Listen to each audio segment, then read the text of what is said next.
નમસ્કાર મિત્રો, સ્વાગત છે તમારું આપણી આ યુટ્યુબ ચેનલમાં જેનું નામ છે ગુજરાતી જીકેની ચમાવટ। તો રાજ્ય સરકારના નિર્ણય પછી પણ મિત્રો સરકારી કર્મચારીઓને 7મા પગાર પંચ અંતર્ગત ભથ્થાઓના ઓર્ડર ન મળતા કર્મચારીઓમાં રોષની લાગણી ફેલાઈ ગઈ છે। આજના વિડીયોમાં આપણે આના વિશે થોડી વિગતવાર ચર્ચા કરીશું કે કઈ રાજ્ય સરકારના નિર્ણય પછી પણ રાજ્ય સરકારના કર્મચારીઓને 13 વર્ષ પછી જે ભથ્થામાં સરકાર દ્વારા વધારો કરવામાં આવ્યો છે તે ભથ્થાઓ ન મળતા કર્મચારીઓમાં રાજ્ય સરકાર સામે રોષની લાગણી ફેલાઈ ગઈ છે। તો આજના વિડીયોમાં આના વિશે થોડી વિગતવાર ચર્ચા કરીશું, તો વિડીયોના અંત સુધી આપ બન્યા રહો। આપ જો અમારી ચેનલમાં નવા હોવ તો અમારી ચેનલને લાઇક, શેર અને સબસ્ક્રાઇબ કરવાનું ભૂલશો નહીં, જેથી કરીને ચેનલ પર મૂકવામાં આવતા આવા સરકારી કર્મચારી, પેન્શનર્સ વગેરેને લગતા ન્યૂઝ તમને અમારા ચેનલના માધ્યમથી સરળતાથી ઉપલબ્ધ થઈ જાય। તો સરકારના નિર્ણય પછી પણ ભથ્થાનો ઓર્ડર ન મળતા મધ્યપ્રદેશના 7.5 લાખ જેટલા સરકારી કર્મચારીઓ માં રોષની લાગણી ફેલાઈ ગઈ છે। મધ્યપ્રદેશના 7.5 લાખ સરકારી કર્મચારીઓને વાહન ભથ્થા અને અપંગતા ભથ્થાનો લાભ ઘણા લાંબા સમયથી મળી રહ્યો નથી।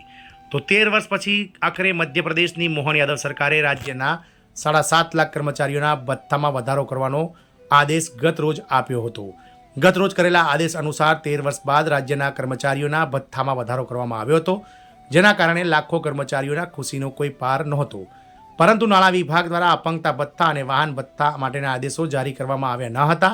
આના કારણે રાજ્ય સરકારના 7.5 લાખ કર્મચારીઓને નુકસાન થઈ રહ્યું છે। એટલે કે ટીએ અને વિકલાંગતા જે ભથ્થું છે તે જાહેર કરવામાં નથી આવી, તેને લઈ અને મિત્રો હાલમાં કર્મચારીઓમાં નારાજગી જોવામાં મળી રહી છે। તમને જણાવી દઈએ કે ગતરોજ કેબિનેટમાં 7 ભથ્થાઓને મંજૂરી આપવામાં આવી હતી। આમ છતાં કર્મચારીઓને 2 ભથ્થાના લાભ આપવામાં આવી રહ્યા નથી। આ ભથ્થાઓનો લાભ ફક્ત એપ્રિલ અને મે મહિનાના પગારમાં જ મળવાનો હતો। તેના આદેશો હજુ સુધી જારી કરવામાં આવ્યા નથી, જેના કારણે કર્મચારીઓને લાભ મળશે નહીં। આમ મધ્યપ્રદેશના નાણાં વિભાગ દ્વારા જે ગત રોજ મુખ્યમંત્રી શ્રી મોહન યાદવની અધ્યક્ષતામાં મળેલી કેબિનેટ બેઠકમાં 7 ભથ્થાઓને મંજૂરી આપવામાં આવી હતી, તેમાંથી હજુ પણ 2 ભથ્થાઓના માટેના આદેશો જારી કરવામાં નથી આવ્યા, જેના કારણે એપ્રિલ અને મે મહિનામાં જે છે તે મિત્રો કર્મચારીઓને આ બંને ભથ્થાઓનો લાભ મળશે નહીં, જેથી રાજ્યના 7.5 લાખ કર્મચારીઓ હાલમાં નારાજ ચાલી રહ્યા છે।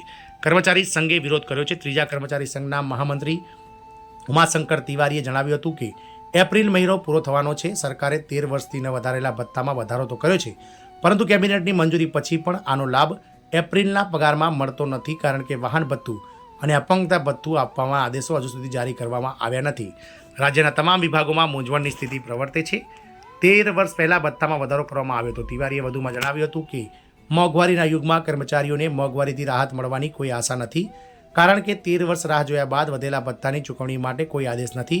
મુખ્યમંત્રી ડૉક્ટર મોહન યાદવ અને નાણામંત્રીને વિનંતી છે કે તેઓ વાહન ભથ્થા અને અપંગતા ભથ્થા માટે ટૂંક સમયમાં આદેશો જારી કરે, જેથી કર્મચારીઓને સમયસર આ તમામ ભથ્થાઓનો લાભ મળી શકે। આ મિત્રો ગતરોજ મુખ્યમંત્રી મોહન યાદવ દ્વારા જે સરકાર દ્વારા નિર્ણય લેવામાં આવ્યો છે, તેમ છતાં પણ હજુ પણ ભથ્થાઓના કર્મચારીઓને લાભ ન મળતા કર્મચારીઓમાં રોષની લાગણી ફેલાઈ ગઈ છે। જોવાનું એ રહેશે કે આના સામે સરકાર શું પગલાં લેશે અને ક્યારે આ ભથ્થાઓ માટે આદેશો જારી કરે છે, તો સમય જ બતાવશે। પરંતુ એક આદેશ અનુસાર આગામી મે મહિનામાં નાણાં વિભાગ દ્વારા તમામ સાથે જે ભથ્થાઓને મંજૂરી મળી છે તેને મિત્રો કર્મચારીઓને આપતો પરિપત્ર જાહેર કરી અને મિત્રો એપ્રિલ સાથેના મેના પગારમાં એટલે કે પેઇડ ઇન જૂનમાં તમામ ભથ્થાઓ વધીને આવશે તેવી જાહેરાત કરી શકે છે। જય હિન્દ, અસ્તુ।